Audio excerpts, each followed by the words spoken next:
All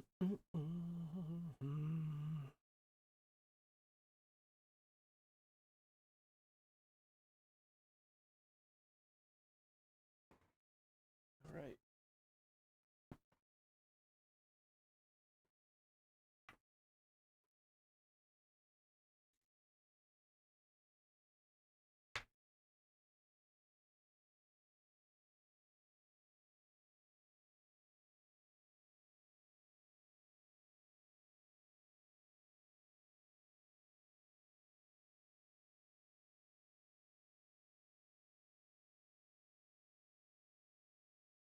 Not doing anything spectacularly interesting, just changing some strings. I broke a string the other day, and it's been a while since I've been able to get some. Finally came.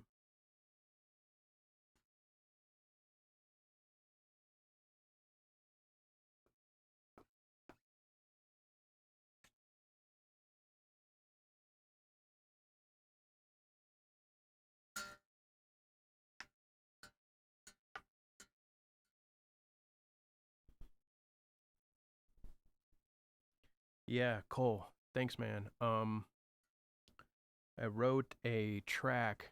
Let me know if you guys can hear me good. There's a lot of background noise going on. Everybody's home, so this could be a challenge audio-wise, but updated the Helix yesterday and I was playing with the new Rev, of course. Recorded a track. Got the playthrough recorded, so I hope to have that video going up pretty quick.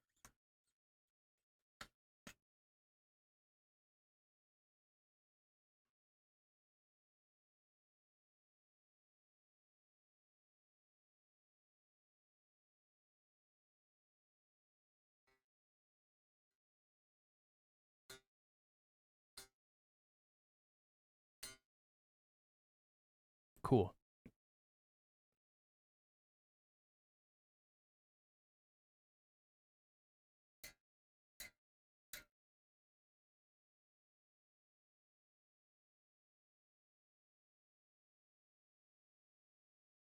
Yeah, I hope you guys are all doing well. I know this is definitely a weird time in history.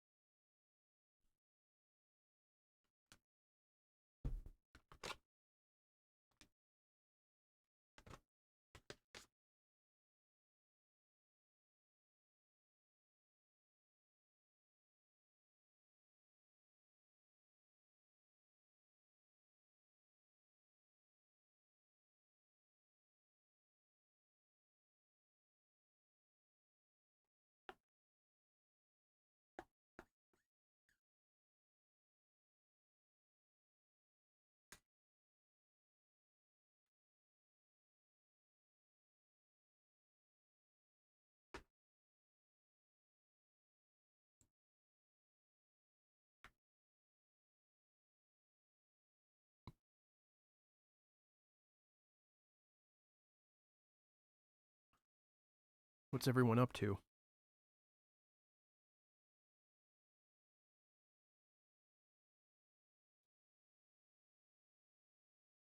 Question is.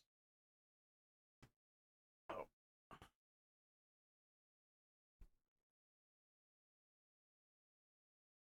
String cutters.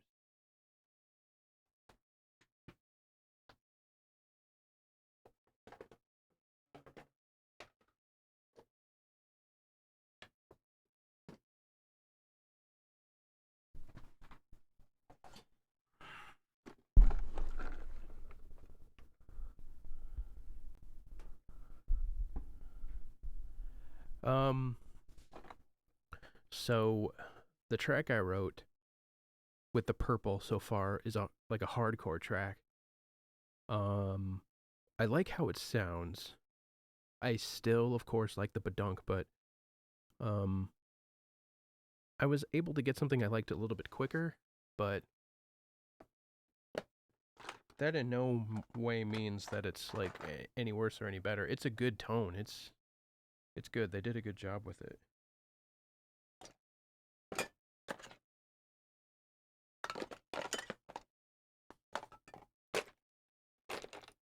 course, I don't know where my clippers are. Ah.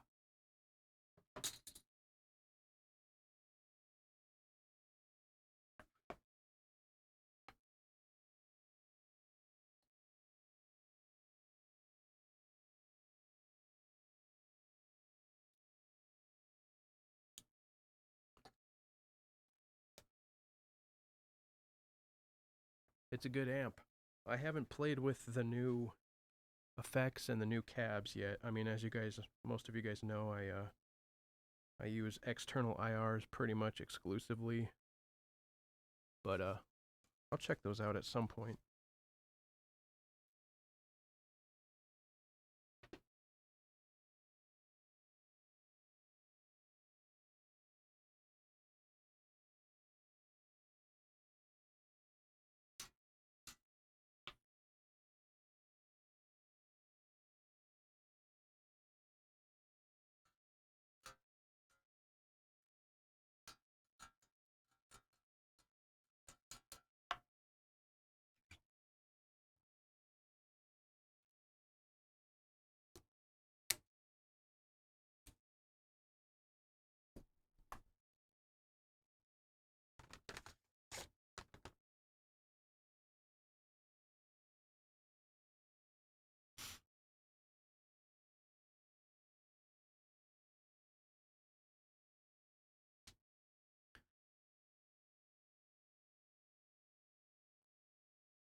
Changing strings is definitely quicker and easier with an Evertune, that's for sure.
No kidding.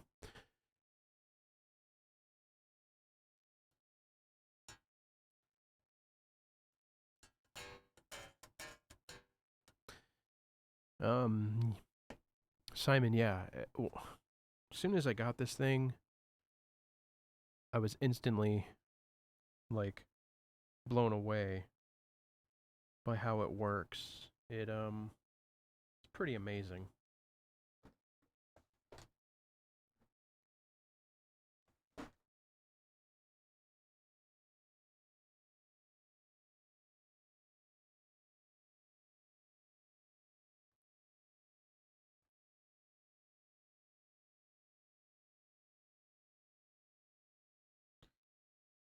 I've been playing my other guitar that does not have an Evertune for the last few days because I broke a string on this. And I just remember, and my PRS stays in tune pretty good, and it's just a pain. It's only a pain in comparison to having a guitar that stays perfectly in tune.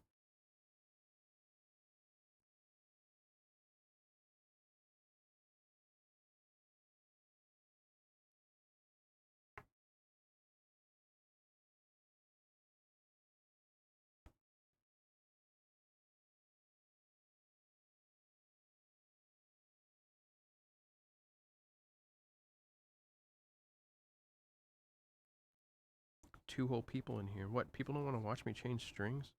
Come on.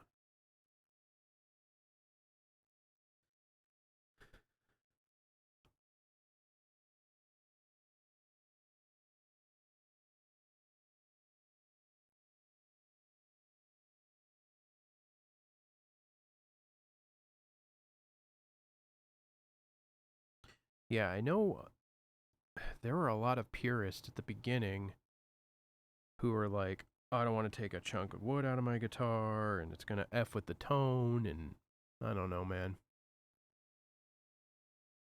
It's awesome.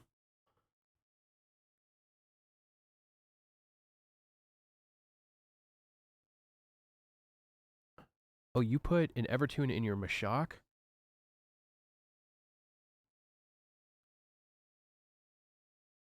That's sick, man.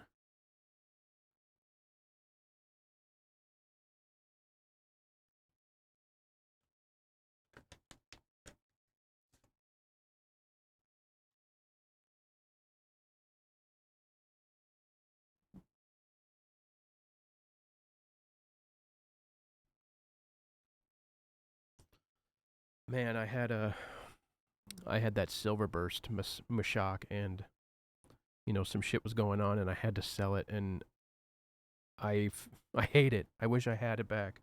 I'll get it back one day. And I want to throw an Evertune in it too.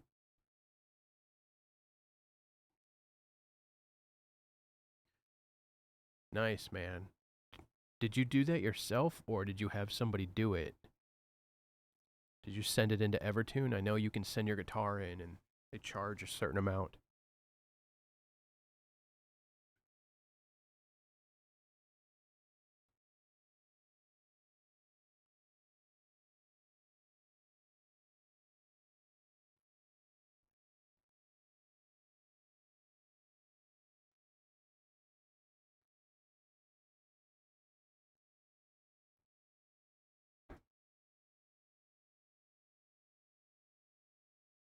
Awesome.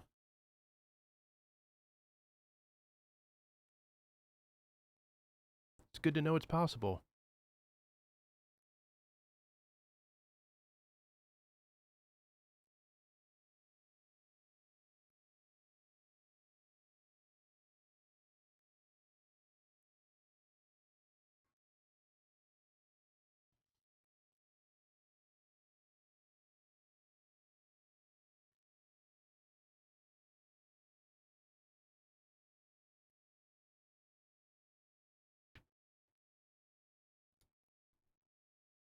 I know a couple people with a Mashak that'll definitely find that very interesting that it's possible to do.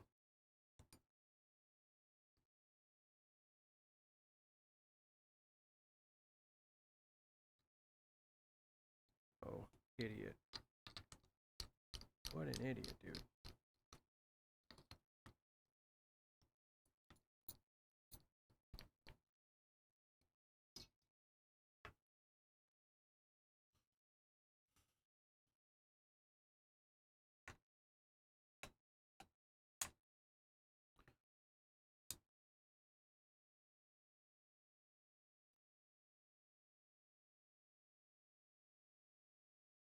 Hmm.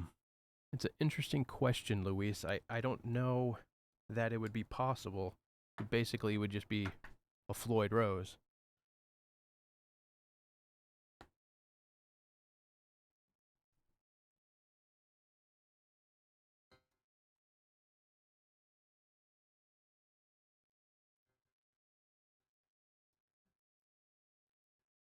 Then again, I'm not an engineer, so I don't know.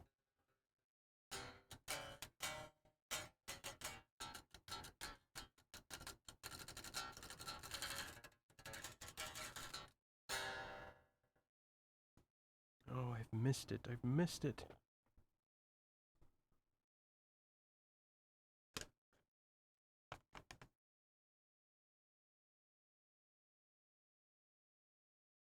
I don't think I'm going to change the top strings right now.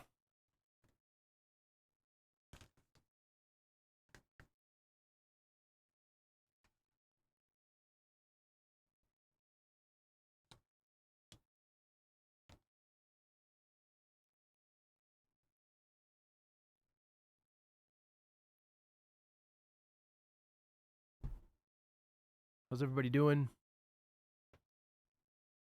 Just changing some strings, hanging out.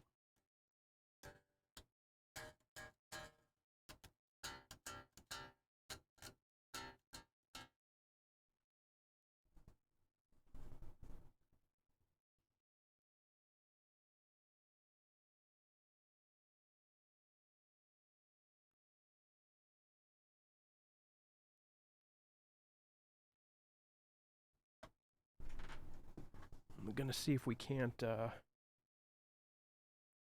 play a little guitar.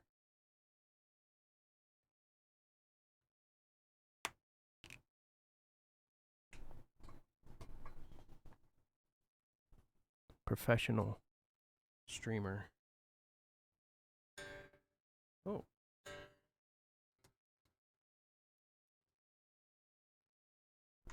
Actually have to do some tuning. Hello.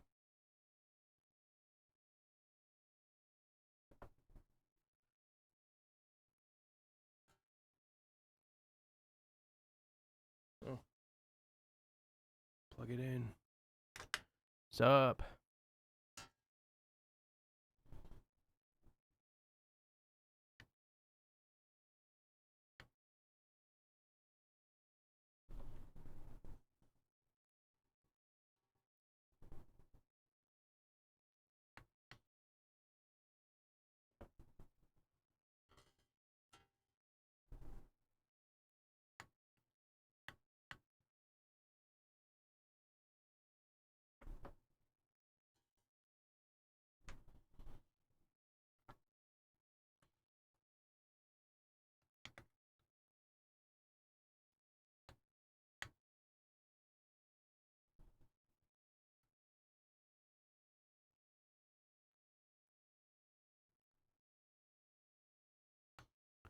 The most boring content on the planet.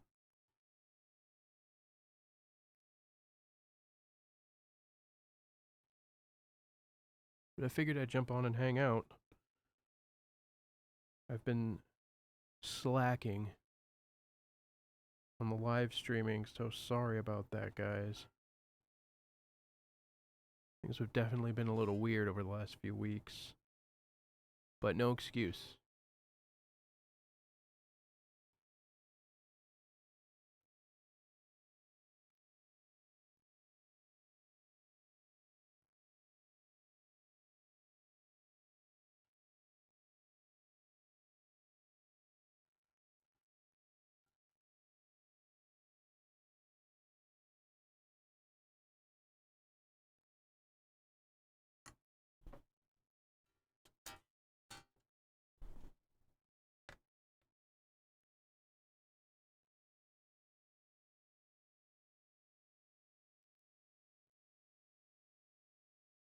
How's everyone doing?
Tuning up.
One advantage to being stuck at home, I've definitely noticed, is I've had plenty of time to practice and play guitar and not have an excuse not to.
Yeah, Luis, I like their plugins. They're, I mean, let's face it, they sound great. Um, I still prefer my Helix over it. It doesn't mean that I think it's better. I'm just, they make good stuff.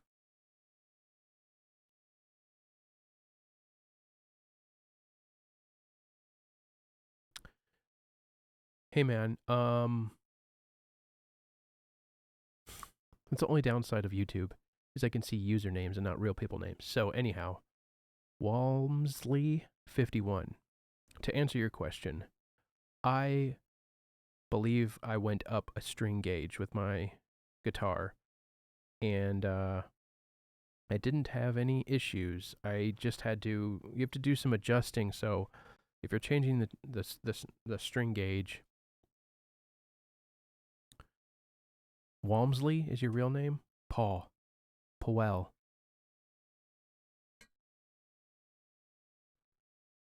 Yeah, I wasn't referring to you, dude. So what was I saying? Oh yeah, so I changed string gauges on my Evertune, and I just had to do some adjusting back and forth once you get it up into zone 2, up against zone 3. So what do I mean by that? I don't know if you guys can hear this. Hold up.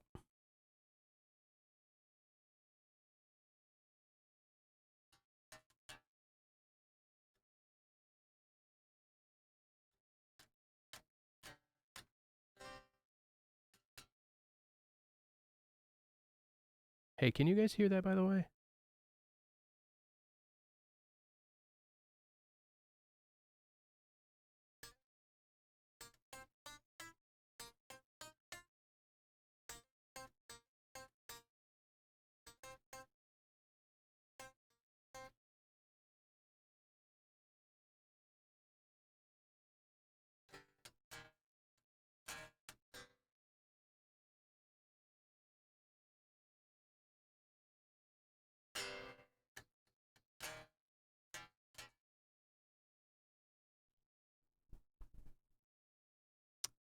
Figures.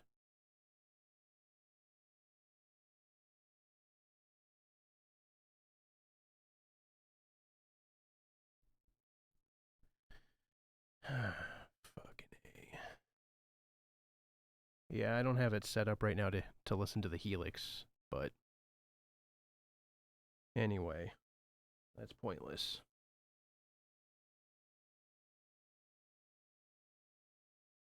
Luis, I use Ownhammer stuff. I just started using their IRs a while ago, and through all the ones I've tried, I keep going back to them, so I just stick with Ownhammer.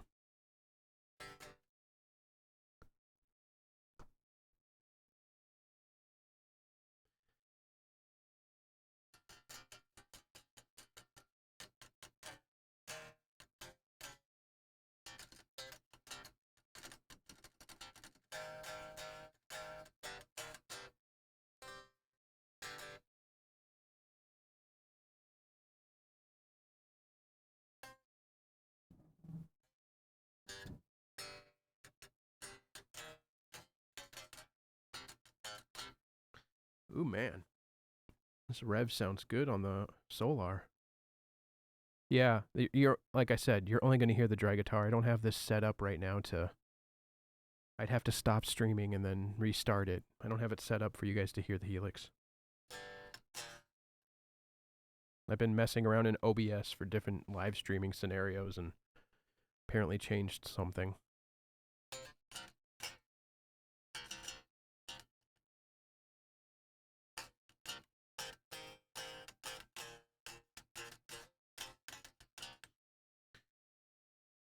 I mean, I could probably just drop off for a minute and fix it.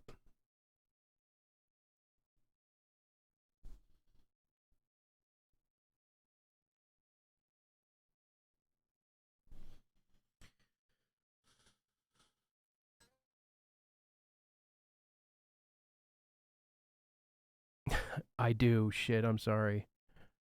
I was worried about the background noise. Let me fix that.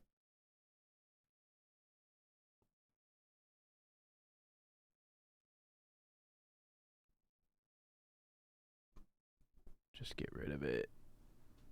So, sorry about that, guys.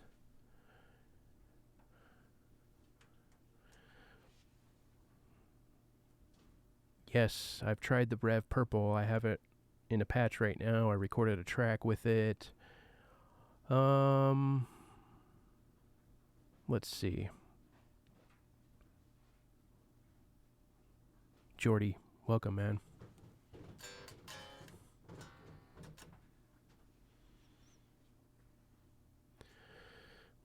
Yeah, I mean, you can add. Let me see. I mean, if you're making the same EQ set moves, you may as well just use global settings. Some people might argue that's not what it's for, but Andrew, I like the Rev, the purple. It sounds good. I've been playing with it through my PRS, and it has Fishman's, but that was because I had a broken string, and now that I'm playing through the Solar, it sounds even better, oddly enough. Of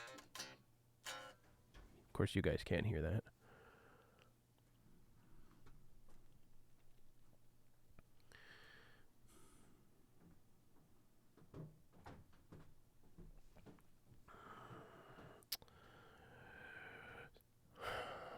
So, as with everybody, I mean, you know, state of the world is the same here as it is everywhere else.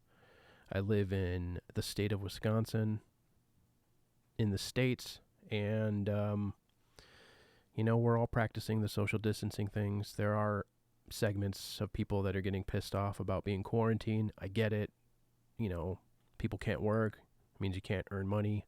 It means you can't pay your bills. There's no easy way to go about this. The science and the data proves that if we continue social distancing, that it will lower the curve, and everyone's tired of hearing that word curve, but it works. The problem is, how long is it feasible to do? I mean, again, I guess that whatever. Anyhow, my kids aren't in school, which is a bummer because my oldest son is a senior. So basically, he doesn't get to finish his senior year, but we're fine. All things considered, we're fine. We're very lucky.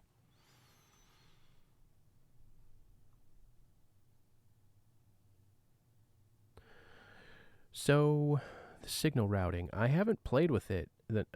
I mean, I updated it and then I jumped right into the Rev Purple because I wanted to kind of come up with a tone and record a video because, you know, you gotta make hay while the sun's shining, as they say.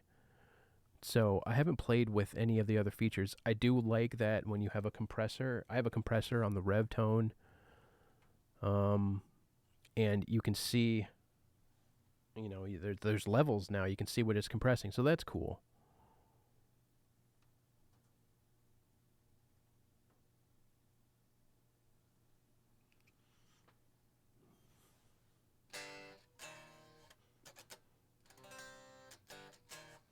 Damn it. I'm going to have to re-record that track with this guitar. It sounds better.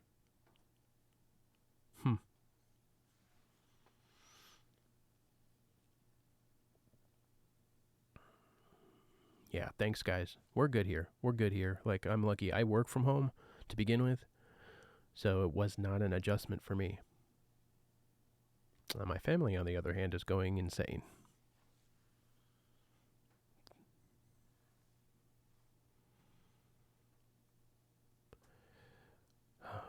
So, I have never...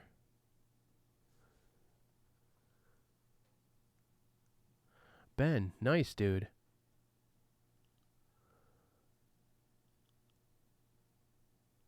Good to hear. So you're in Madison right now? That's awesome, man. I don't usually use a compressor on my guitar tones in Helix, but I've been watching a lot of Jason's videos. I'm sure you guys are familiar with Jason's. I forget his last name. I'm so terrible with remembering important information. What a pile of crap.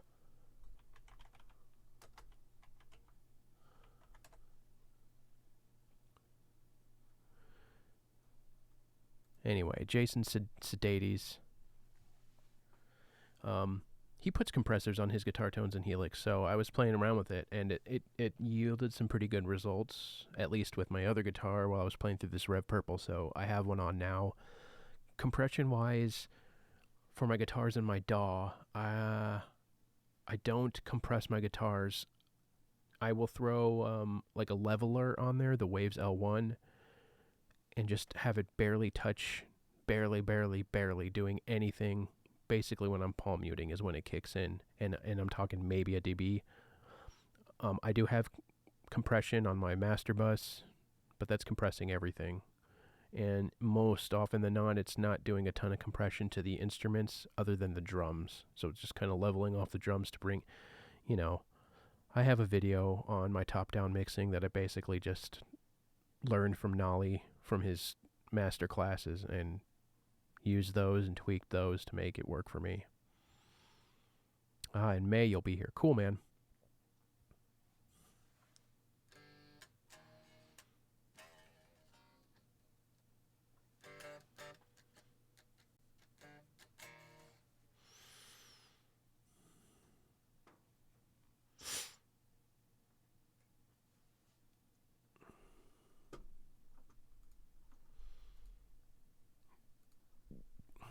Excuse me.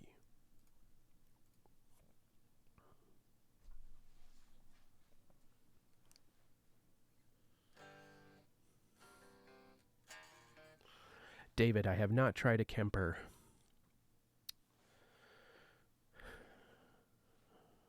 I don't know anybody in real life that has one that I can play with. But I mean, at this point, that Kemper has been around for a long time.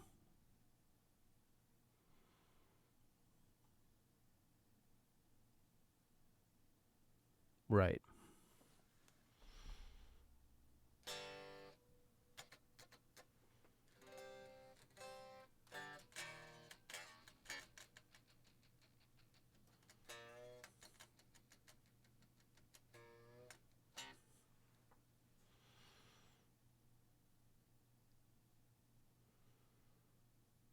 I mean, there's different ways to get different solutions. I mean, it's working for, I like it. I don't know Yes, they are DT990s. The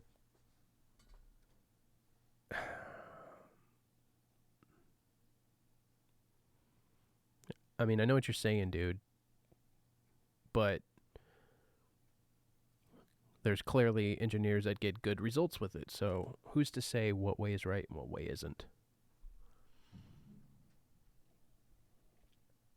The thing I like about it is it's a good place for me to start every single time.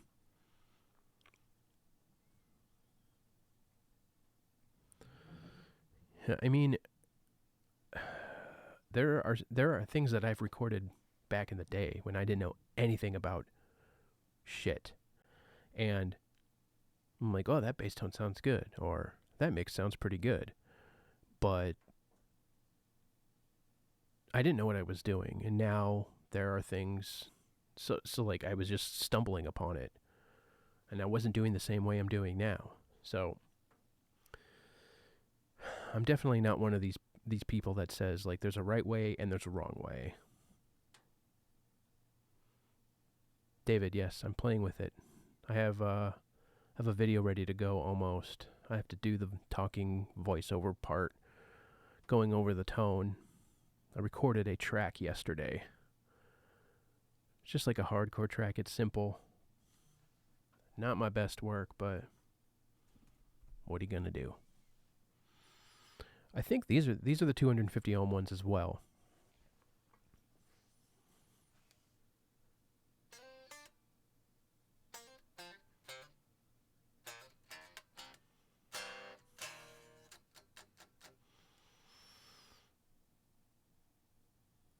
Thanks for stopping by, Jordy. Have a good one, man. Be well.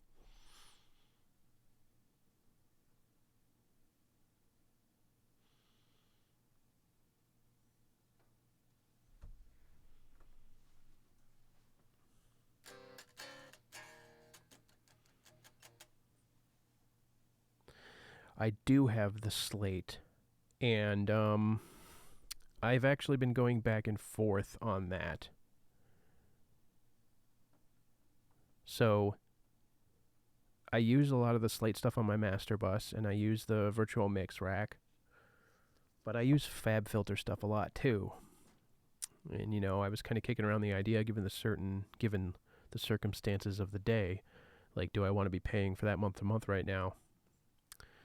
And I still have it. Let me just put it that way. But I like the tape saturation. I know you can get other stuff.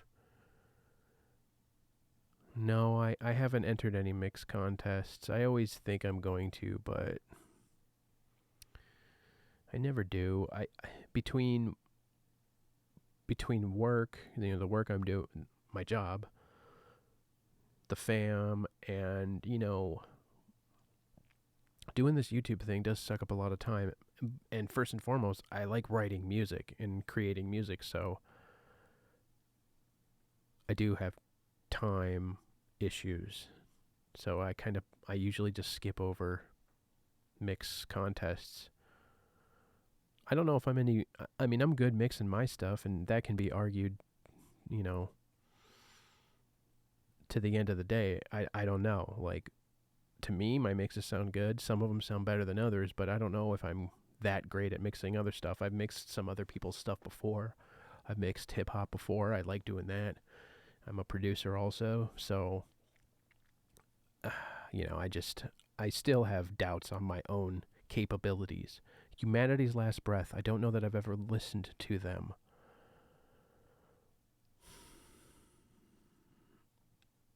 So if you can afford what is it, $14 for the Slate Everything bundle, you get so much good stuff. I mean, there's a great synth that you get to use if you have use for a synth. The tape saturation is good. No, I don't follow Fluff, and I haven't been watching all of Warren's videos lately, so I just haven't heard of it.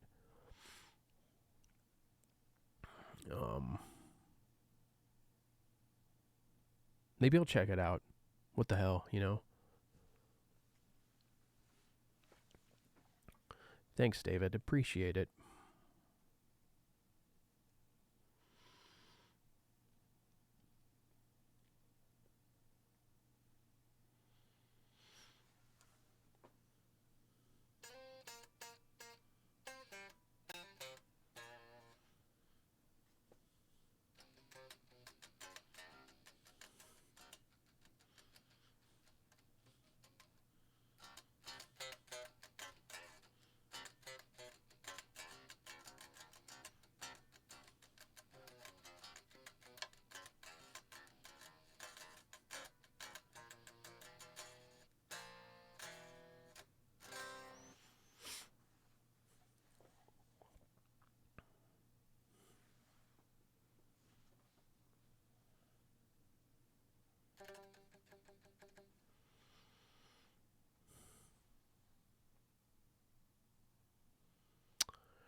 I have JBL studio monitors, dude.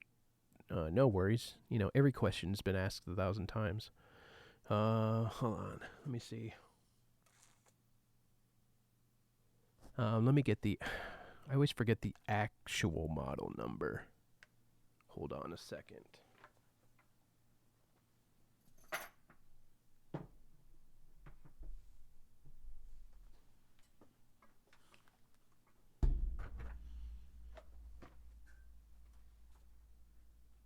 What are these bad boys?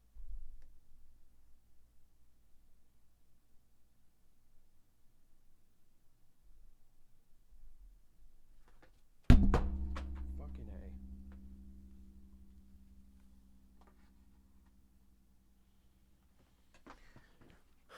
They are the LSR308s.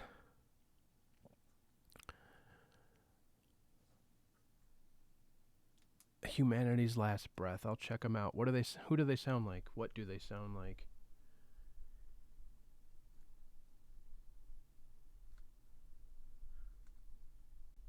I've noticed as I've gotten a little bit older, like a band there has to be something super. I don't know how to explain this, but if it's too extreme right off the bat, I'm like, oh Jesus, what the hell? Um, I love melody, you know, and if it's balls to the wall all the time, I get a little bored, I think.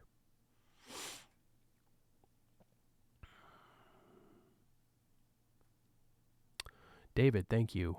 Some of my mixes I like a lot too.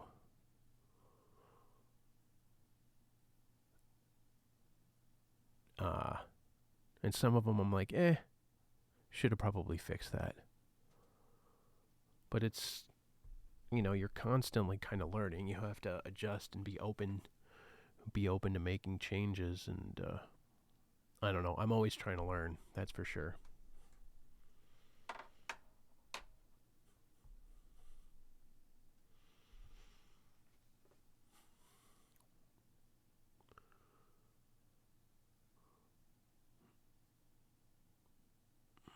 What did I miss here?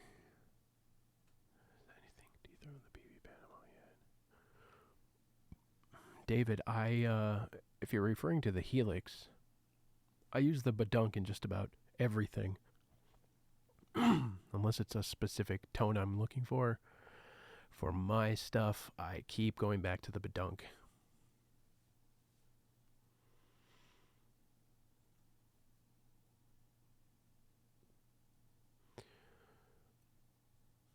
The thing is, like these monitors in different rooms, like my previous apartment, which was a little more, like, I guess I wouldn't say soundproofed, but you know, because it was an apartment and we had all our shit in our living room and my computer was in the living room,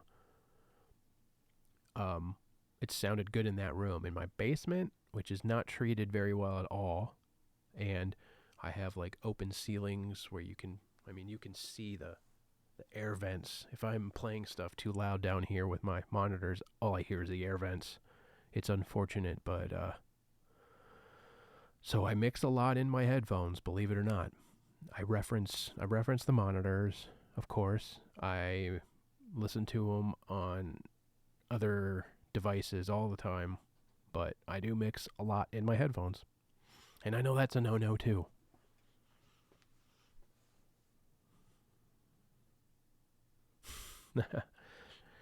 Well, I'm glad you're part of the family now, David. Thank you.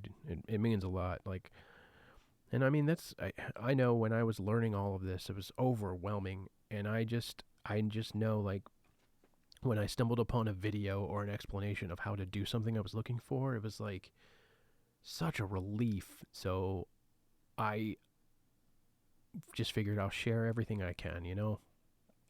And that doesn't mean it's the right way, and you know, I don't claim to be an expert by any means. Just trying to help people.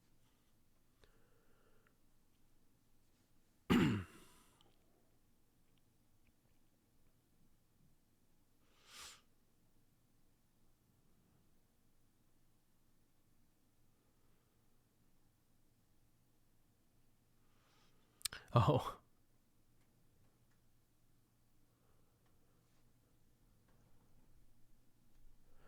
awesome, dude. Thanks for stopping by, man.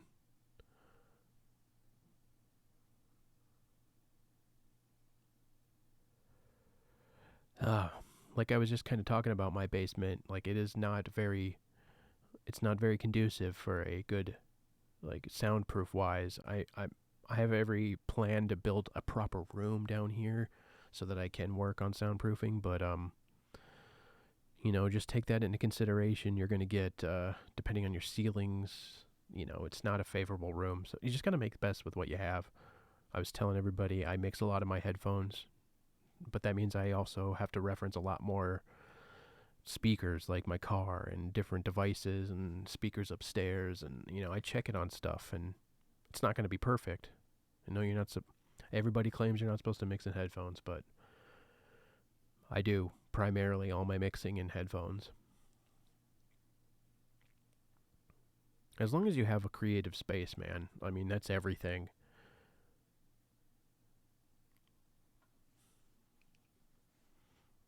Hey,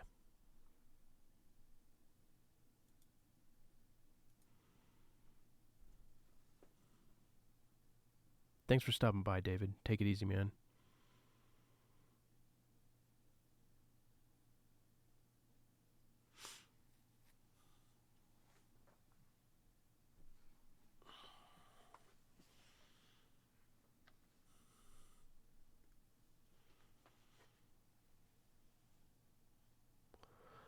Luis, I don't really play live, man, so I don't have any tube amps. I have the Seymour Duncan Power Stage if I want to play through a cabinet. I've done that before. Uh, yep, I'm updated, man. Been playing with it. Been playing with the Rev, of course.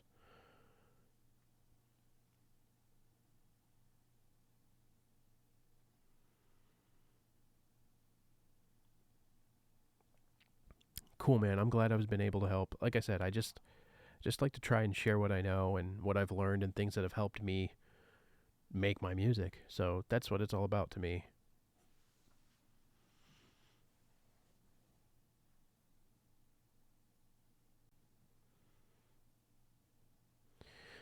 Is there a way to turn up my direct out from the Helix Rec? So, I assume you're running into an audio interface, or are you over USB?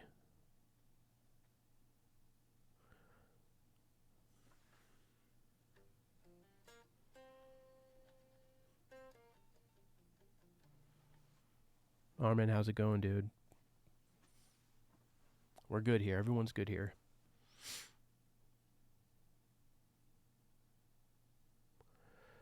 Um, I like the purple. I still like my badunk though. I don't know, man. Like, I sound like a broken record when it comes to this. Okay, so there is. Let me see if I can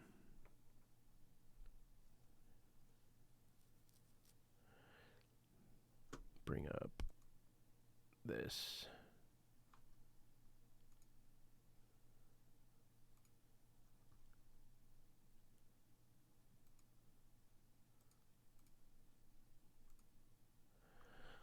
So, if you go to your output, you can add some gain here if you feel like you're not getting enough. Also, in your amp, your channel volume is something you can think about. And also, there is a gain block. You can add volume there as well. So, give that a shot.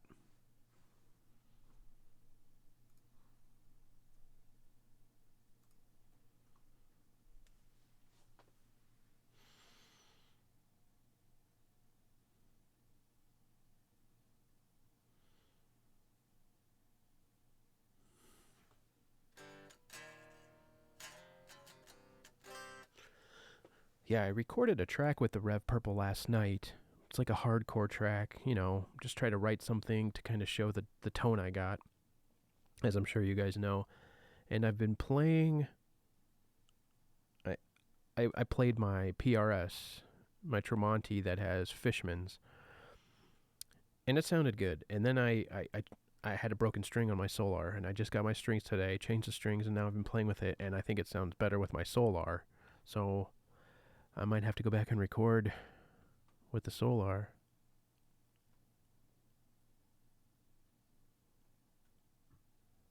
Your dry signal. Oh, like, so your input, your guitar's input, you feel is low? Hold up. The Placator, Armin, I've played with that. I have a tone. I forget which video at this point now, man, but I do like the Placator. Yeah, you guys will hear the recording. It'll be up in the next couple days.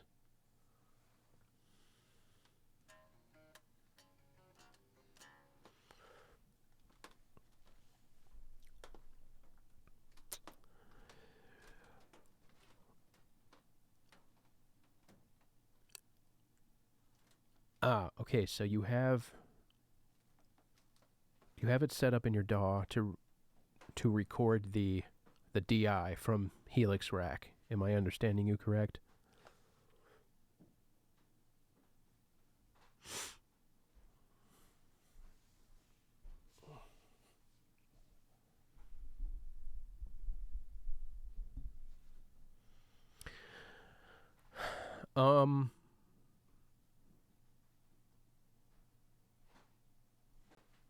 Let me make it. Hold up. Something I would check if I were you is play with this impedance right here. Right now it's on auto, but I find it better with my Solar if I have it at like 9, somewhere right around here. So take that in consideration. That will affect the DI's signal as far as like how it sounds and potentially the overall volume of it. But you have to also remember that DIs are also just going to be quiet, They're often quiet.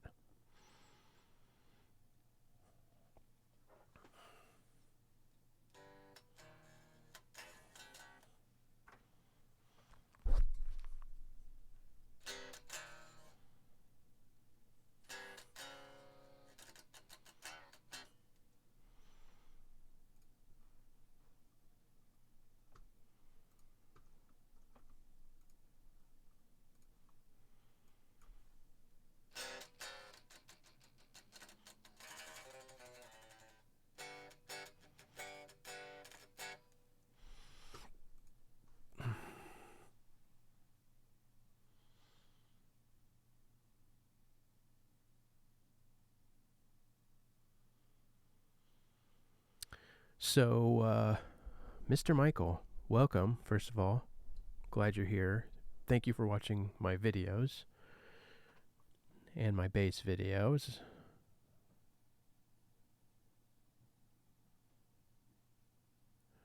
Yeah, Godman, you'd be surprised at how quiet a DI signal really is. I have not tried to EQ the DIs. I mean, I wouldn't run an EQ pedal before my amp or before the Helix, so it's an interesting concept. Definitely something to think about. What's up? We're just hanging out.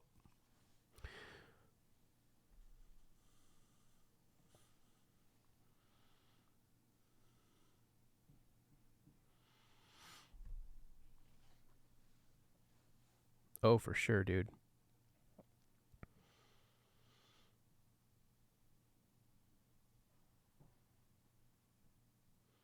Hey, Paul, thanks, man. I appreciate it. always trying to stay positive here. That's I know I'm very sarcastic, but like at the end of the day, I'm just trying to help people learn this stuff and be creative.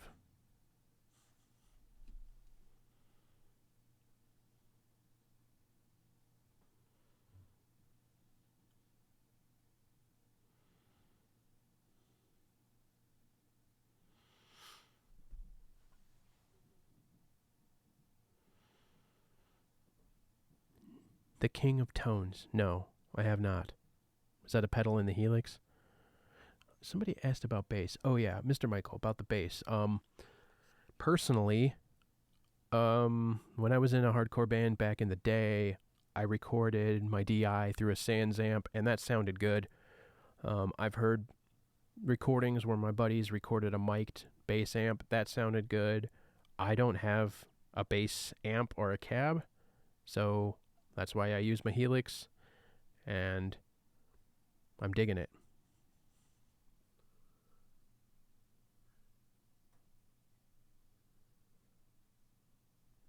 Yeah, I feel like I did see some video about EQing DIs. I definitely do remember that.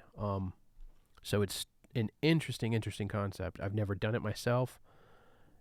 I guess you're sort of doing that by putting a tube screamer, in front of your amp. So to some degree, we all are kind of doing that.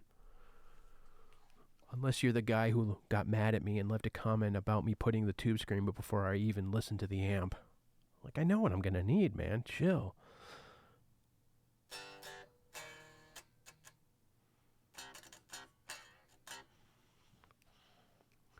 Listen, there's something to be said about real amps.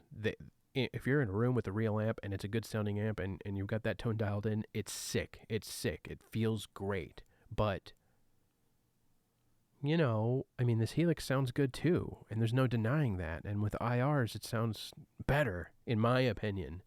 There are guys out there that get the stock cabs to sound great too, so I just am clearly approaching that wrong. But I just think, we need to get past this whole... Dude, thank you you're my second member. Congratulations. Thank you for the support. If you guys don't know, hold up. I'm trying to read everybody's comments. Damn it.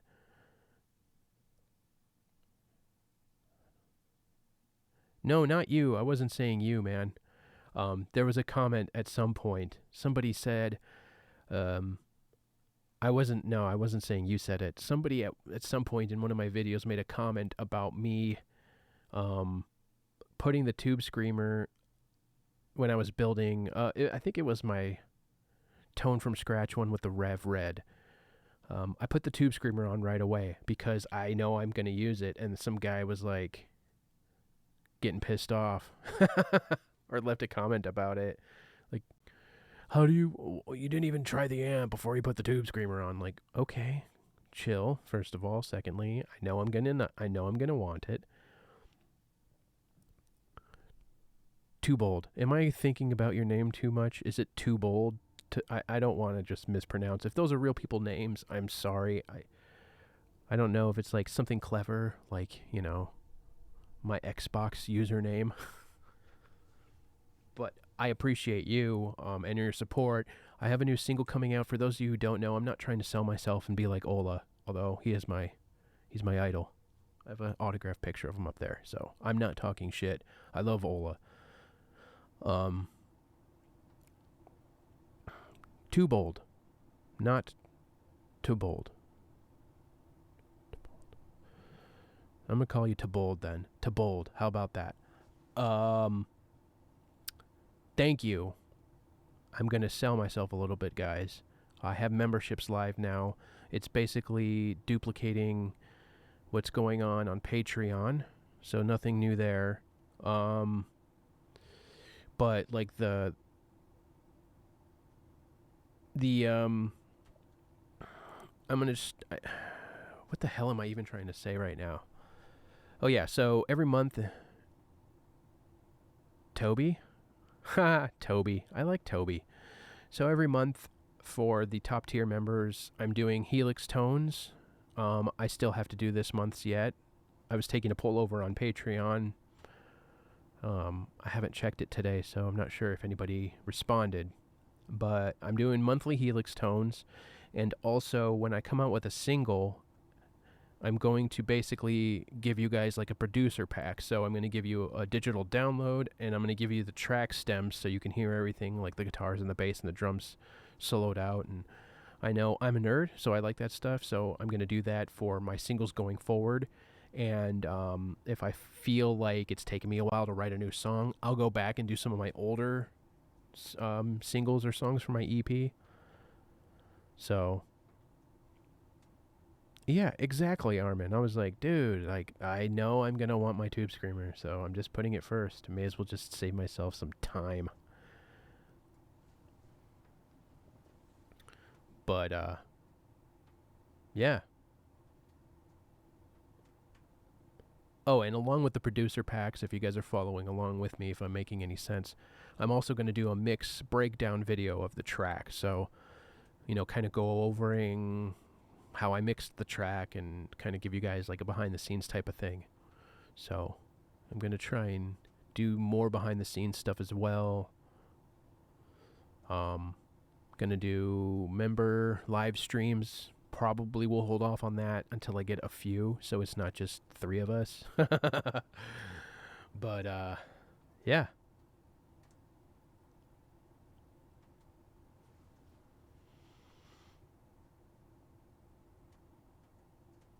Yeah. I've messed with...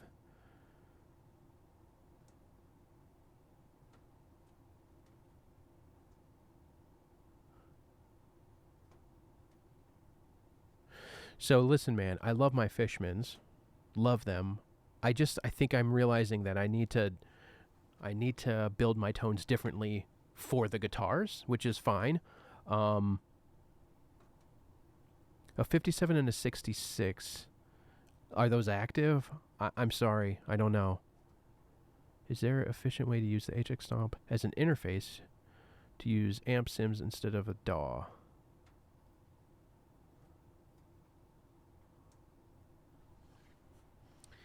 Man, I feel like I had this come up before about using your Helix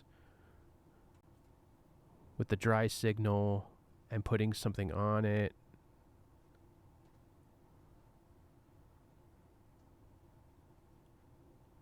Okay, so I had EMGs a long time ago, but I did the 18 volt mod, which basically gives it more headroom. So you have 2 9-volt batteries in there wired in series, I believe. Don't quote me. There are better places to get that information, but I noticed a huge difference going from 9 volt to 18 volt as far as headroom goes, and they didn't sound as active, if you know what I mean. And I'm not insinuating active is bad by any stretch of the imagination. They both serve their purpose. So it's tough. Now, as for going back to the Stomp as an interface, the sims inside of your DAW. So if you're trying to do it, I think like real time, I don't know that as an interface the Stomp is powerful enough. I think I was trying to do that, and also you can't mute the input of your guitar without it just mute. You know what I mean? Being completely useless. So Cole, I don't have a good answer for you right now. I mean, I can play around with my Helix rack and just see if I can like duplicate something if I find some time and I remember. Otherwise, you can set up, and like DI signals are always low. I mean, it's enough to make the Helix sound good, so that means that it's not lower than it should. So take that in consideration. But if you're wanting to use plugins, just record. You don't have to record your Helix sound. You can just monitor through it. Like you can plug in your headphones into your Helix, use it as an interface. You can hear everything that's happening, but you can also send the DI through USB to your DAW, record just the DI, and then throw like a Nero plugin if you want, and Bob's your uncle. You just can't do it live, as far as I know, in a graceful manner.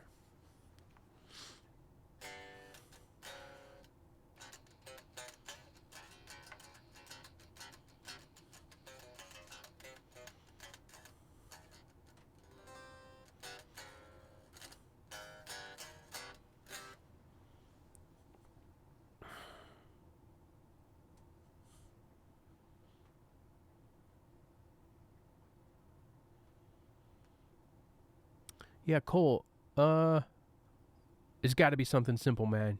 You know as well as I do that it's always something simple. So keep messing with it, keep experimenting. The Solar Neck Profile, is it similar to an ESP guitar? Never played an ESP, so I can't really comment on that. So the only thing I can compare to is my PRS, and it is much more slim. It's not as deep. My PRS, I don't have huge hands, and I always liked how my PRS felt, knowing it was a little bit thicker of a neck. This one is thinner, but I also like how it feels. It does not hurt my hands if I'm reaching around. And I know that's not a very eloquent explanation at all, but I also like this neck because it's smooth. Like, it's, what's the word? It's like a matte finish. It's not glossy, so my hands don't stick to it. I had to take my PRS and I actually taped it with painter's tape and scuffed up and scuffed off some of the paint and the clear coat so that it didn't feel so sticky. If that makes any sense.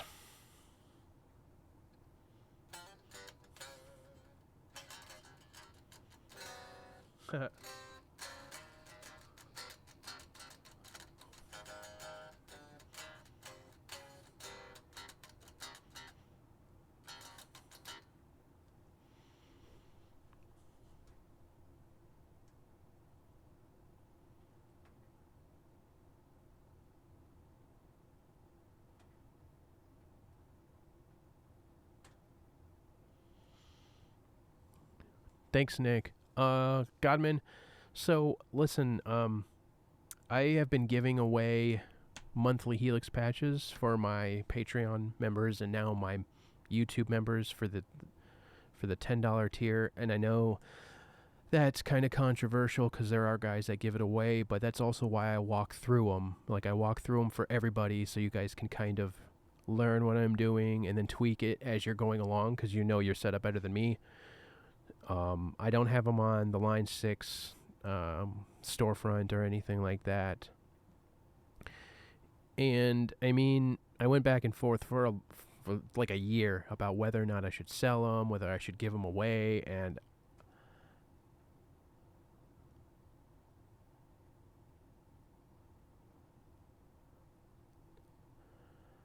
thanks, David. Thanks for stopping by. Toby, yeah, I don't have it set up right now so you guys can hear the Helix. I'd have to stop the stream.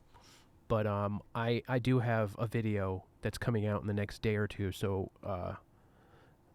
I'm hoping at least by Friday. So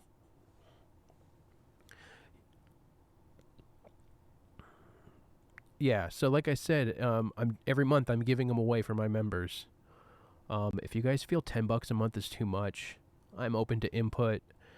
I don't want anybody to feel obligated to pay me money. Like, it's a weird spot to be in, but I am trying to grow the channel, and it helps me pay for, like, my web page and shit like that. I'm not making a ton of money, so I am not trying to complain or anything. It's just a weird spot to be in. Like, you're doing stuff, people want you to do more, and it costs. There are costs associated with it, so yeah, but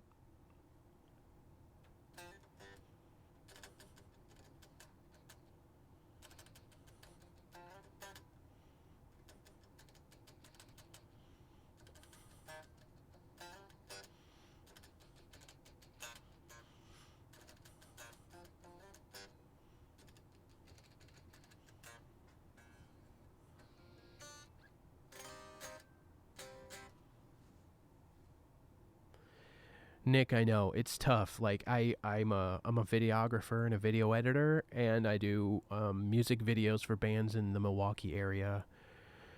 And when it comes down to telling them how much I'm charging, I always I know what it's like to be a poor musician, you know. So I walk this line between wanting to get paid for my time and for my skills and for my effort and the use of my gear, but also like trying to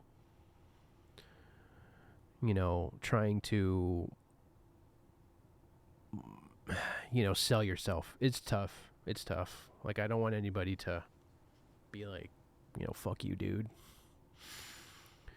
Toby, thank you. I hope I can keep it up, There's a little more incentive for me as well.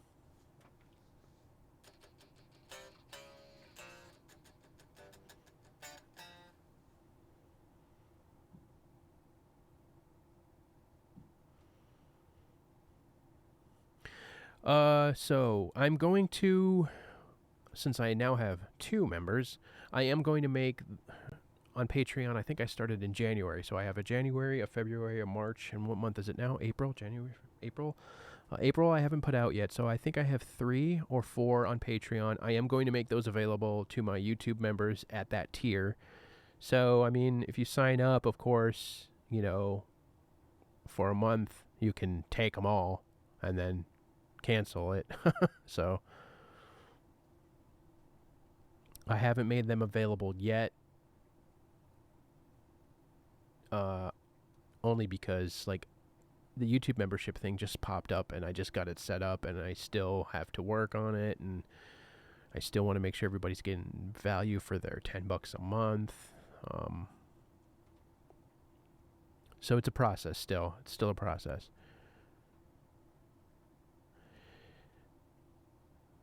Yeah. Richard, welcome, and I'm glad I've been able to help. That's the point. That's the main point behind it all. So cool. I'm glad. Yeah, it's weird.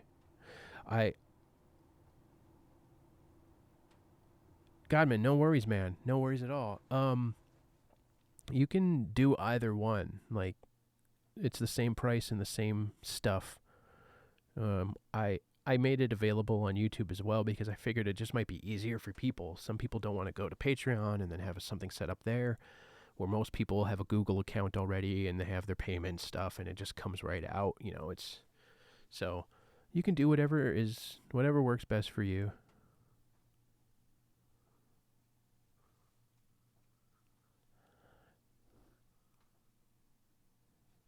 Is it Nick or Nico?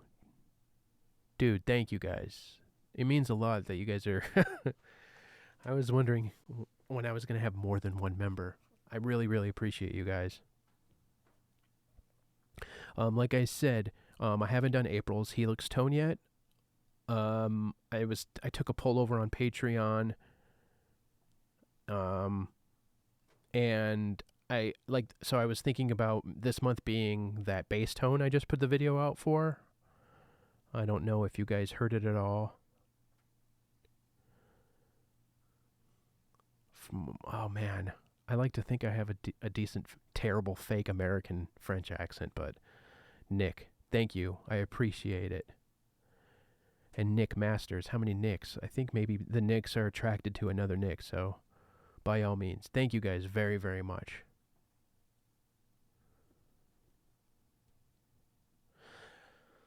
Yeah, Toby, you started this. So now we got a little member squad going.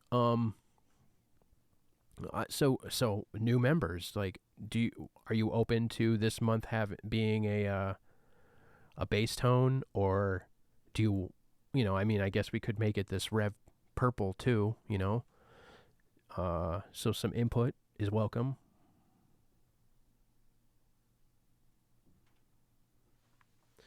Yeah, the track that I have the stems for comes out on May 1st.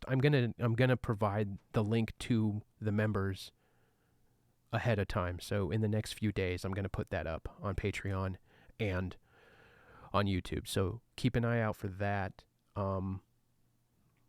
I've been trying to figure out what's the best way to share files with people, and there's not a clear effing way. So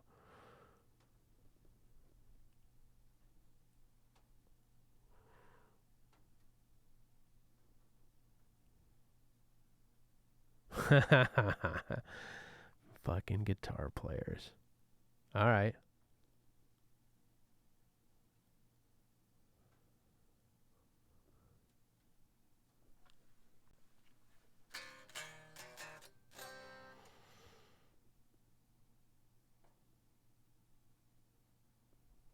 Yeah, I'm digging the purple tone I have right now.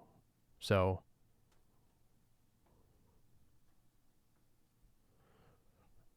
what type of guitars? Like my Solar? Is that what you're referring to? Thank you. Thank you. I do like that bass tone. I like that it's bright. There was a guy, some of you guys who might have been following me for a while, one of my first bass tone videos, somebody said that it sounded like dog shit. So I was like, because it wasn't a big fat bass tone, I'm like, well, first of all, like, what are you listening on? That's what people were saying. Like, what are you listening on? I don't know.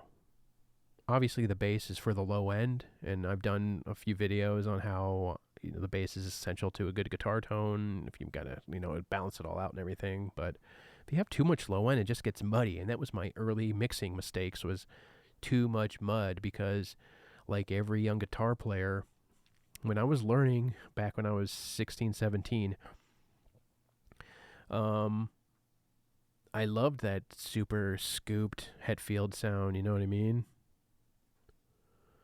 There should be a join button if you...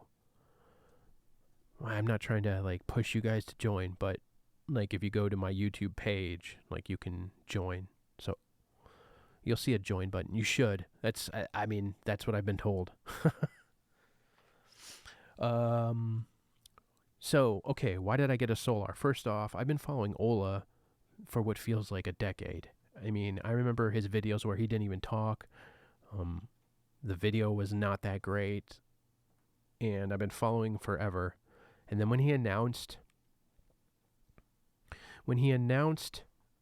Solar Guitars 2 years ago now, or whatever it was, I was like, I want one. And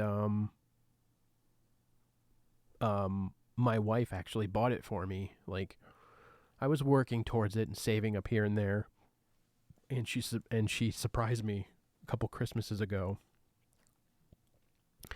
And like, I mean, she made me cry because she knows I love Ola, and like I had been wanting a new guitar, so she fucking bought me this Solar guitar. And then after we opened everything up, she's like, "Oh, I have one more," and she walks out from the basement with it, and I was like, "Okay."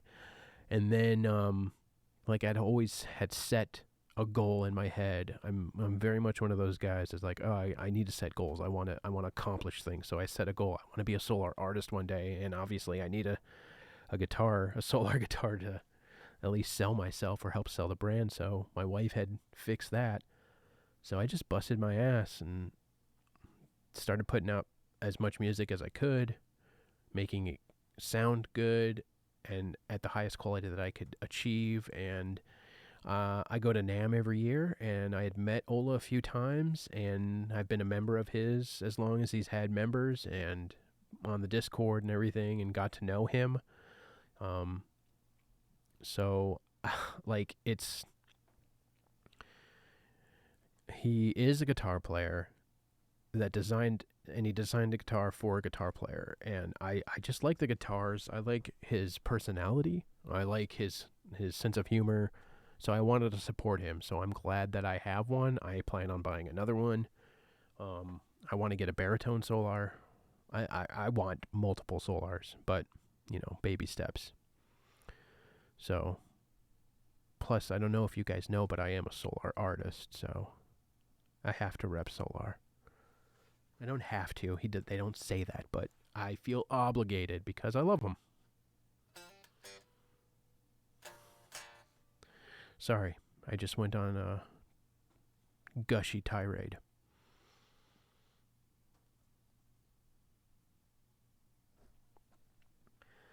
Yeah, there's a 27-inch Solar that I want, so yeah, I think this is maybe Gen 2 of the A1.6 of his, so and got his autograph back there. I took the back plate to NAMM one year. Oh, Toby, you poor lefties get left out. No pun intended.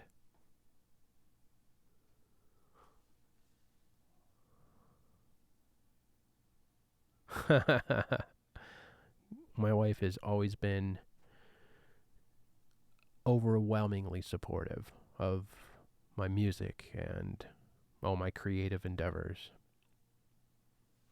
I'm just one of those guys that has to do everything. Like I do my own graphics and shit like that. So I'm just one of those people.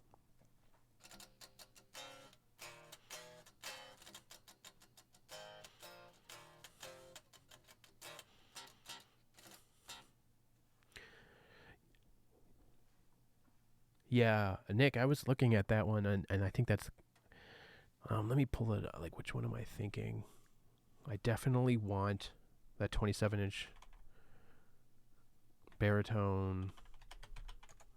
Oh, I'm an idiot. 27-inch with the Evertune. Like, big time. Let's see. Bridge. Oh, scale. 27 inches. I wish it was a little bit longer than 27 inch, but, what are you going to do? Yeah, so this 1.6D is sick. I'll show you guys. This is the one I want to get next.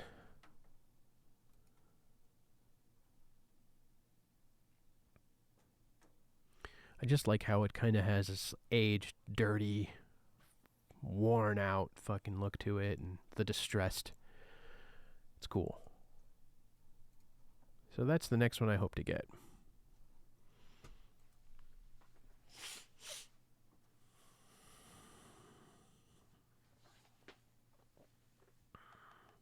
I mean, the new one that's coming out, let's see. I like this Burl one too.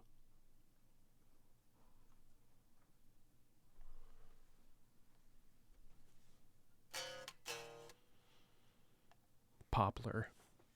I mean, that thing is pretty also. So.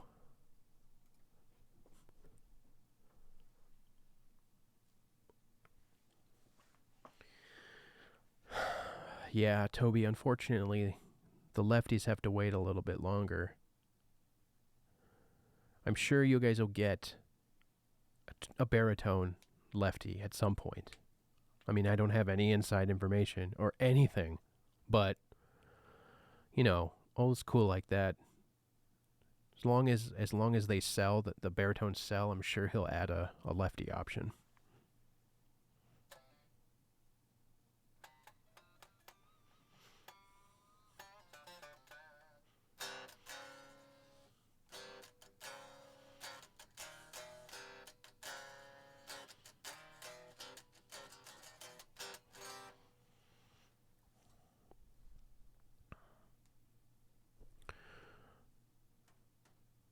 All right. Well, you guys have sold me. We'll do the Rev Purple for April's tone. And I'll get that in place.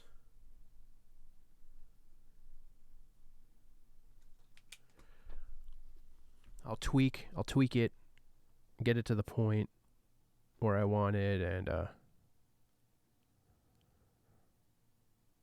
that'll be it. Yeah, Renee, I hear you. Like, I would prefer to have something longer than 27 inches. My Mashak and my PRS baritone. Yeah, I think there's at least 4 members now. I can check.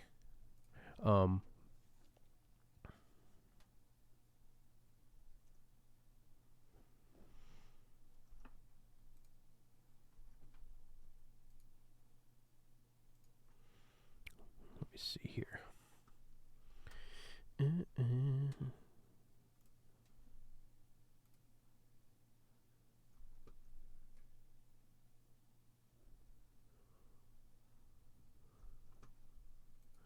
Toby, what is your channel, dude? You have almost 9,000 subscribers. How have I not seen your videos before?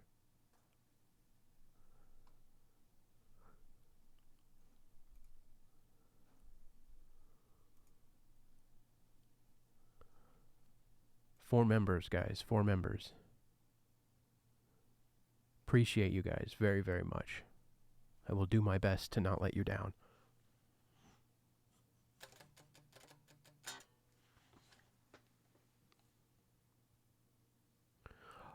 Austin, it's both exactly the same. I wanted to make it easy for everybody, so whatever you prefer.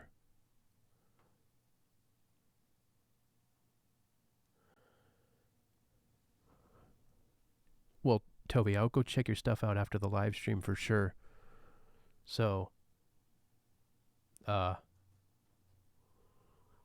kind of videos do you do?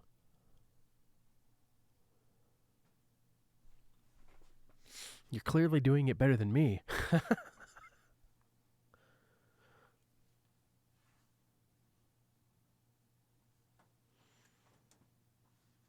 Toby, I'll sub, as long as the first video I watch is quality.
Nice, Toby. Music. I can't wait to dig into your music, man.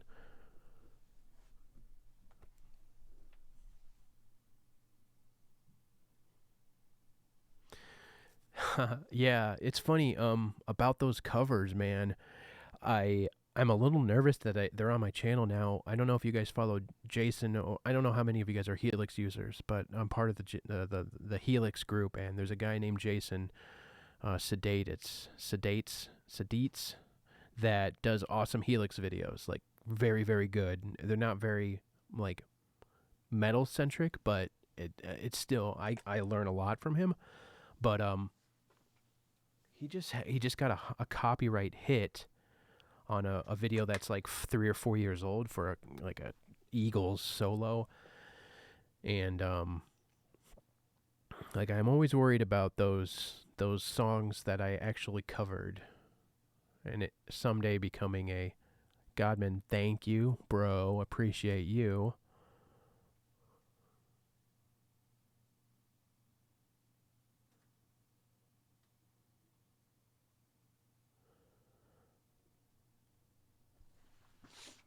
Yeah, I just worry about those cover songs if at some point they're gonna become a copyright issue. They haven't to this point, so count my blessings. But I appreciate it, yeah. The Kill Switch one is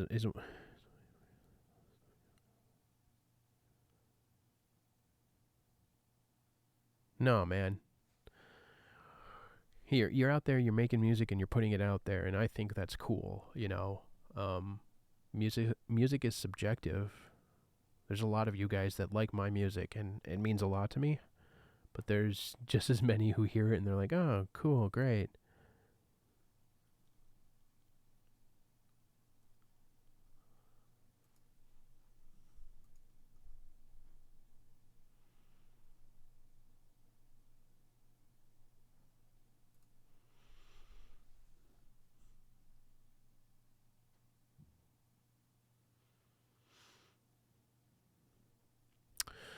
So so I don't know if you guys have heard my Ghost cover. I did a cover of a Ghost song, Circe, and yeah, Ghost gets like I think 80% of the monetization of that song, which is fine. That's fine. It's their song. But certain bands, certain groups are known for like just straight up getting a copyright claim on them. So, yep, exactly. Toby's right. And you never know which way they're going to go about it.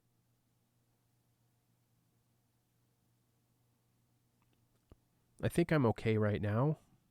I think it's when you get to a certain size of channel, then maybe you start getting looked at. Yep, it's 3 strikes. It's 3 strikes and you can't come back to YouTube.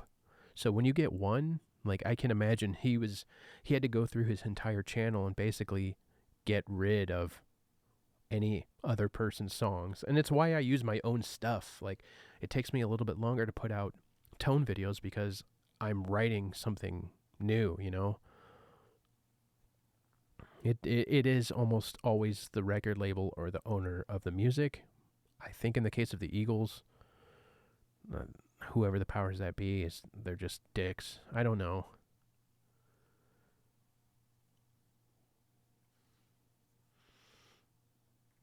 Yeah, I did see that. Very, very interesting. I haven't watched the video about how he was able to put it back up, so I meant to do that today. I know I keep seeing it. It's like I gotta go check that out. So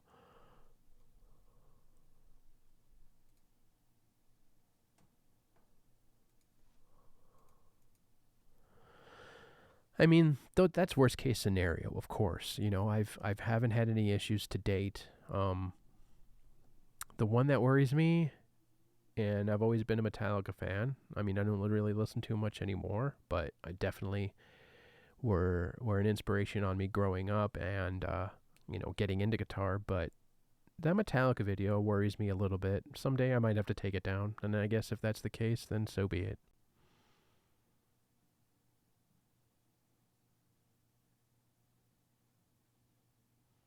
Bryant, did you watch Rick's video on explaining it? I'm gonna watch it today for sure.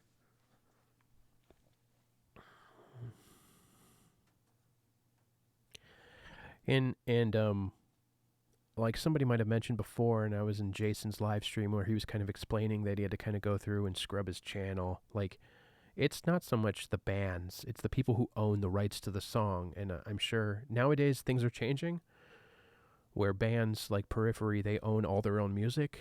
They own the masters. But back in the day, record labels own the music. Like, it's not the artist's music, so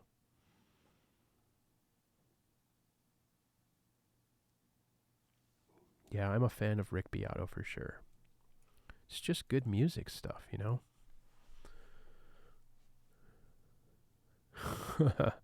I don't know. I don't think so. I don't know.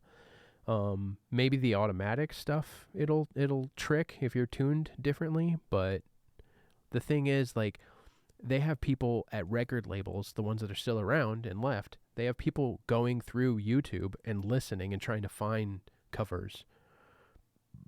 That's what I've heard.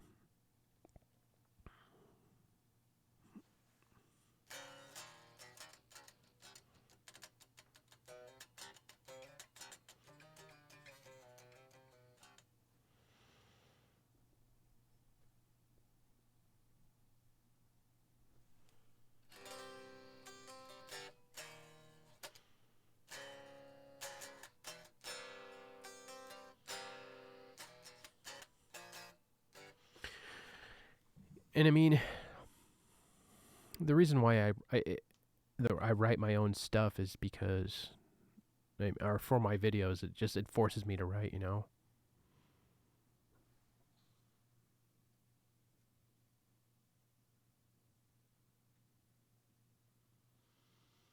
Hmm.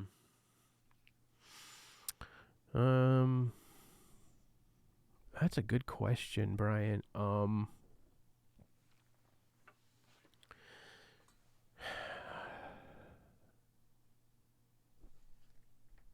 So one guy, like as far as YouTubers go, a guy that I started following when I was like deep into my baritone guitars. I had my Mashak and my PRS 277, and I was like, I want to go low, and I love it. There's a guy, and I'm gonna share his channel because he's become a very good friend of mine. Called The Bun, and he runs like a webpage called Baritone Obsessed, and um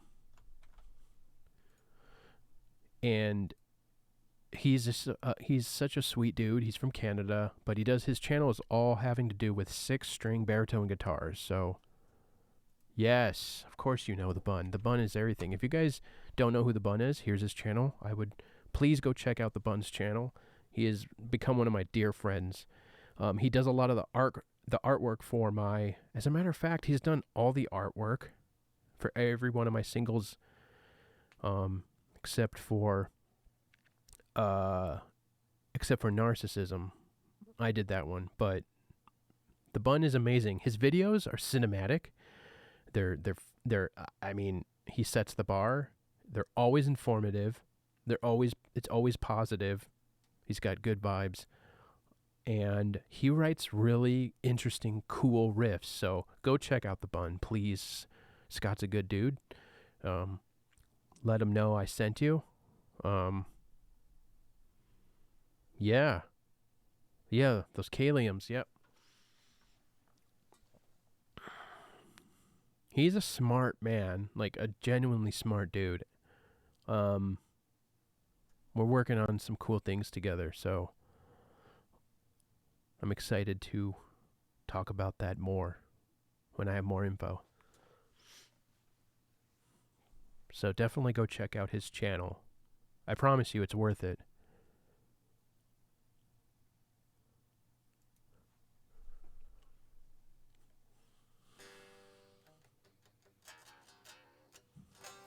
Damn. Yeah, so, dude, I'm so bummed. So I think I was telling the chat earlier, I had to part with my baritones. Sometimes life happens and we had some expenses, and I didn't want any financial stress on the family, so I sold a couple guitars and we were able to take care of some things. So I don't have any baritones right now and I'm going crazy. So hopefully soon, one day.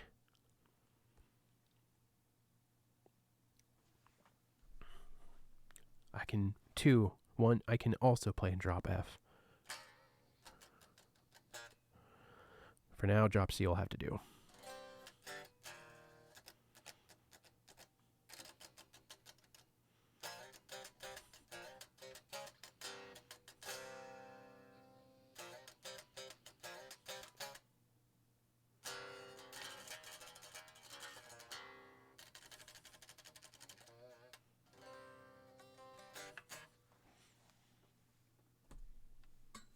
I know there's not a ton of you guys here, but I'm wondering if anybody has like a preference for days to stream.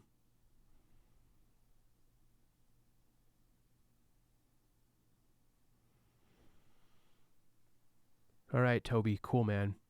Thank you again so much for becoming a member. Sleep well, stay safe. I'm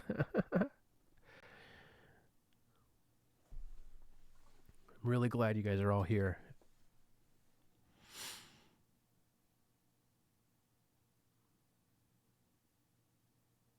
Cool. I meant to do it.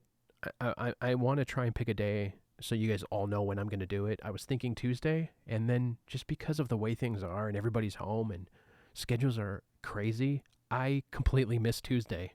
Like, I thought it was Tuesday today. And it's Wednesday, so I was going to change strings. I figured I'd jump on to see who's on, so I might, over the next few weeks, just pop on randomly. So, but I'll definitely try and schedule the next one. And members, keep your eyes peeled for the producer pack and everything.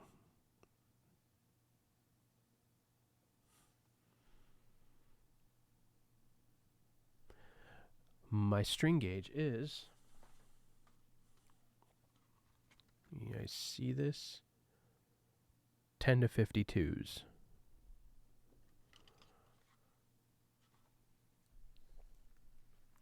As I've maybe perhaps developed as a guitar player and gotten older, I don't like super thick strings. You lose a lot of tone, in my opinion. Yeah, every day is a blur. It's just a complete blur.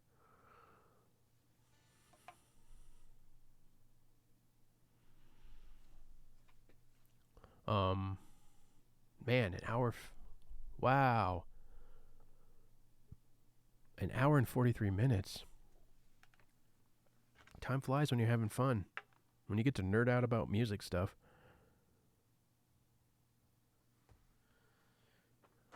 So, Nick, I work from home, so it's not a big change for me.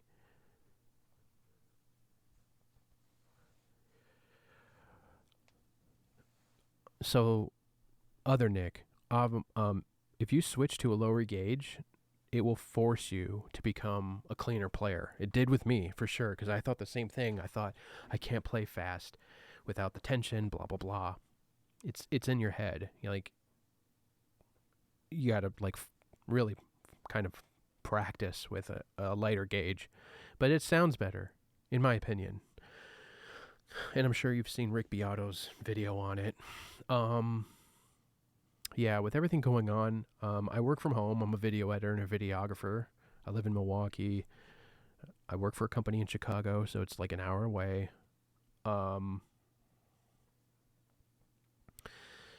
So there wasn't a huge change for me, but my wife has been off of work for over a month now. They paid her for half of that. They just laid her off last week. We'll be fine, luckily. We just kind of got our finances in order a few months before all of this went down, so we're much better with our money. My boys are home here with me. I co-parent with their mom. She lives, in the same town, but because she's still working, we decided it was a little safer for them to just stay with us, which sucks for them. It means they haven't seen their mom in the flesh in a couple weeks, which is a bummer. I mean, we still get along good, so I don't,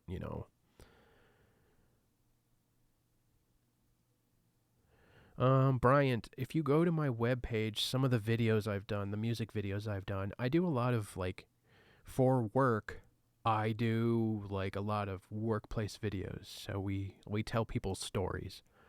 But for my own stuff, I've done a bunch of videos. Hold up. I'll get you guys a link.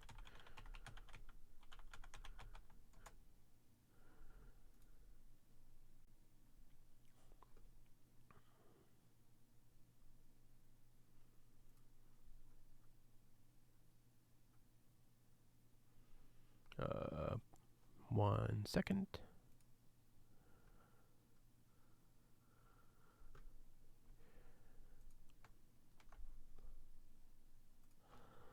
So, there's some video examples there. And,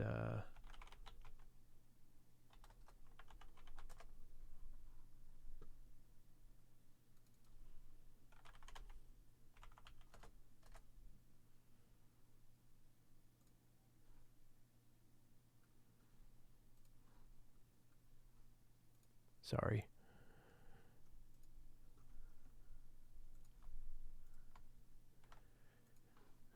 And then I did this video just a little while back.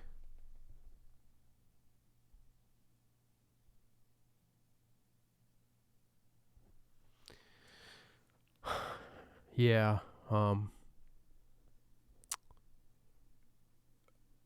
I know what we're supposed to do, so I kind of stopped watching the news. It started putting me in a bad mood. I check in periodically. I know it's not easy for a lot of people. But my wife has asthma, so we're taking precautions. I'm very, very cautious of what we do and limit what we do, and everybody's bored. We're bored at home, and there's worse things, and I would just hate for somebody to get one of us sick, and then my wife gets sick, and then her fucking die because she has asthma. Now, is that a worst case scenario? Yeah, but I don't know. It's not worth the risk, in my opinion. But I understand, people who, especially in like the service industry and the restaurant industry, like who don't have jobs now and aren't making money. There's no easy way to go about this, and I am by no means an expert or a politician, or do I really want to get into it very much, but we're safe. We're okay. That's why I've been trying to put out more content, is to like help people kind of get through all of it. So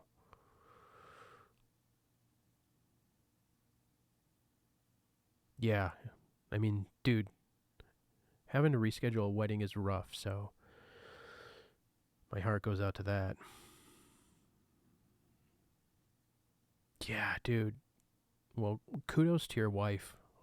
There's several friends I have that have like people, loved ones in the health field, and man, right before all this kind of happened, the company I work for, we were on a shoot in Illinois, filming nurses and doctors because they're trying to get more nurses and doctors. So we film videos that kind of will show the job and bring people in. But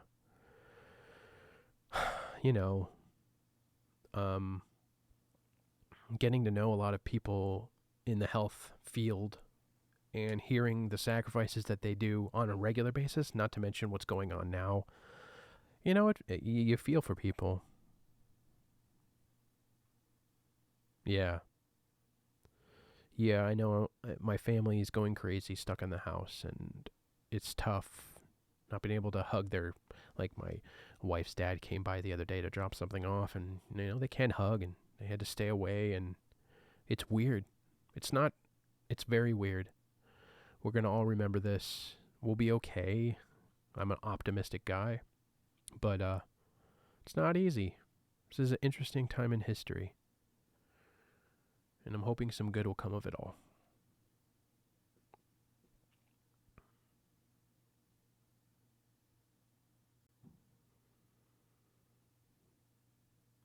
Yeah.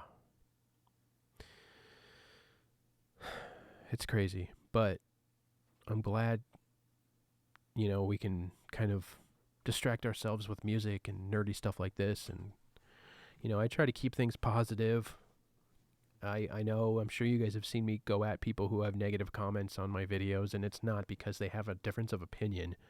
It's just negativity. I don't mind criticism. I don't mind people not liking what I do, but like there's a way to go about it, Like if I don't like a video that I see on YouTube, I am not inclined to like bitch about it. I just move on. And to me it's crazy when people will complain about some aspect of a video. So I don't tolerate negativity because I want positivity. I want to uplift people. So I get sarcastic and annoyed with people. Yeah, I'm thinking about bouncing too, guys. I'm going to go fix dinner for the family.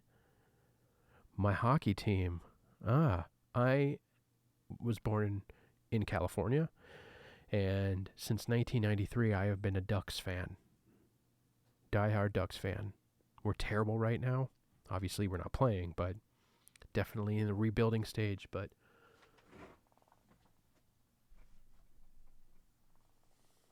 I'm an Anaheim Ducks fan. I mean, there's a lot of players over the years that I like on different teams, so I'm a hockey fan in general, but all right, guys, I'm going to go too. Thank you guys for hanging out. Thank you to the new members. I really appreciate you guys. Everybody stay safe. I mean, the Blackhawks had one of the best goaltenders of all time, Eddie the Eagle Belfour, so I used to love him as a kid, man. Not to mention Chelios and Roenick. Blackhawks, you guys got a good history. Thank you guys so much for hanging out. Sorry it was a little bit boring. We're good here, man. You guys all stay safe, and like focus on the positives, focus on the things that are okay in your life. Well, we'll all get through this. You know, some of us might have it harder than others, but we got no choice but to persevere, right? Thank you guys again. I'll pop on some other time and keep an eye on the members, keep an eye on the feed and everything. Appreciate you guys.